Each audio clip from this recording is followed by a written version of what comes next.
पवन सिंह की हीरोइन ने सारी हॉटनेस की हदें पार कर दी है। बहुत कुछ बताने वाली हूँ, बस एक रिक्वेस्ट है, एक लाइक एक सब्सक्राइब कर दे।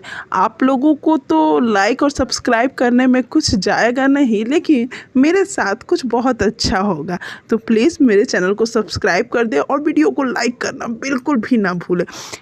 क्वीन शालिनी जी का बहुत खूबसूरत एक बॉलीवुड गाना आने वाला है, जिसकी वो काफ़ी दिनों से तैयारी कर रही थी। इन्होंने काफ़ी ज़्यादा वेट लूज़ भी किया है और पवन सिंह जी के साथ इनके बैक टू बैक 3-4 गाने आने वाले हैं। क्वीन शालिनी जी ने ही बताया था, लेकिन अभी जो आप ये वीडियो देख रहे हैं, एक हिप हॉप सॉन्ग आने वाला है किसी सिंगर के साथ, किसी हरियाणवी सिंगर जी के साथ आने वाला है, जिसके लिए क्वीन शालिनी ने काफ़ी मेहनत किया है और ये वीडियो बनाया है।